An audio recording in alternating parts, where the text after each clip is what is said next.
What is going on, YouTube? It feels kind of good to be back. Sorry about the glare. The room I used to film in is a little bit different now. I know it's been forever since I came back and did a video, man. It's been a while. Um, Week 8 maybe. Like I said, I'm sorry about that, guys. I actually just graduated college, so actually done as an Oklahoma State student now.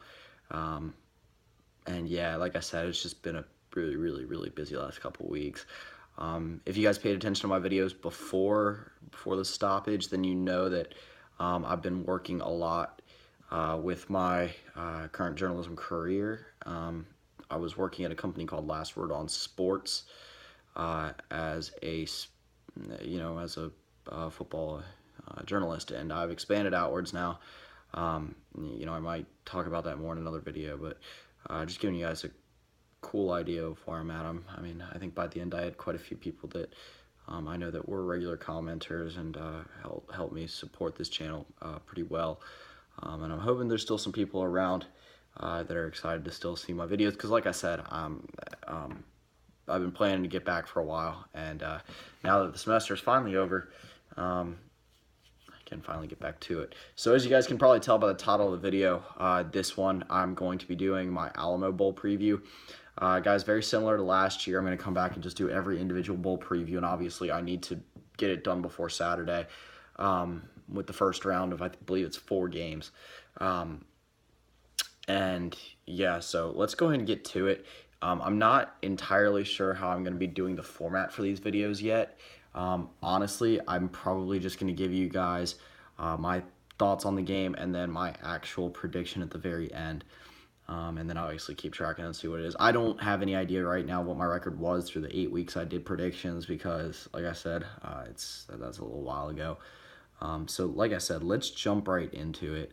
So in Colorado, Oklahoma State, let's kind of recap the seasons for both teams. Colorado coming off a 10-3 season where they went 8-2 in the Pac-12, came up pretty drastically short to the Washington Huskies in the Pac-12 championship game. I believe it was 41-10, and again, I don't think it was a good representation of their season. This is a Colorado team that out of their 3 losses are to 2 teams, 3 teams, all 3 very good teams, all 3 teams inside the top 10, USC, Michigan, and obviously Washington. So they lose to quality opponents, but also it worries you that, Michigan and Washington games weren't really even that close. Granted, the Michigan game can be due to a Sefo Liufau. Granted, all 3 games can, Liufau got injured, so you can kind of chalk it up to that. But anyway, Liufau's had injury troubles throughout the year. His ankle, I believe, is what's been troubling him. But again, this is a team that has key victories against Wazoo, Utah, most notably. And, this is Philip Lindsay, Sefo Liufau, Tedrick Thompson.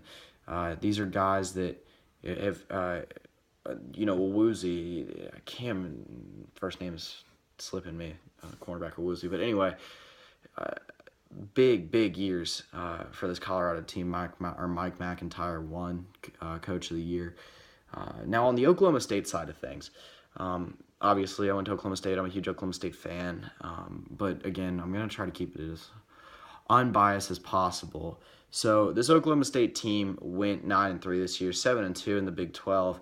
Losses to Baylor, OU, and then Central Michigan. You look back at the Baylor and Central Michigan losses, you want to go back and say that, they kind of did get Baylor at the worst time of the year.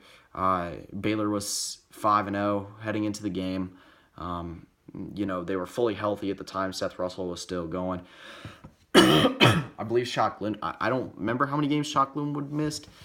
2 or 3, I want to say. He was fully healthy. Terrence Williams was at his peak. Ish Zamora was just getting back. The defense was fully healthy. And, things didn't really start to break down yet like the way they did to finish in their final 6 losses. But Central Michigan, obviously, that game, fluke. I got a little bit of a chance to talk about that, but at least I didn't dwell on it all year. And OU, again, didn't really get a chance to talk about that because I wasn't making videos right then. But, OU just looked like the better team. Oklahoma State, I think, maybe should be ranked a little bit lower, for being honest. 12 is good. I believe 12 to 14 is the right realm for them right now. The big thing with me with Oklahoma State, not just as an Oklahoma State fan, but just as a general college football fan, they have not come up big in these big type of bowl games recently. Last year in the New Year's Six, they got just destroyed by Ole Miss 48-20. Before Colorado, Mizzou in the 2013 Cotton Bowl, 2013-14, I guess technically it was 14. I can't remember if it was 31st to the 1st or 2nd. Anyway, lost on a Michael Sam scoop score. So, they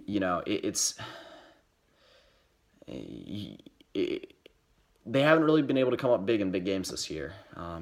Outside of that West Virginia game, OU, Baylor were the only two ones that were they were firm underdogs. And, they're underdogs again, so we'll see.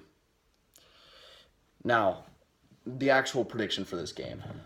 Like I said, this one's hard. I look at it this way.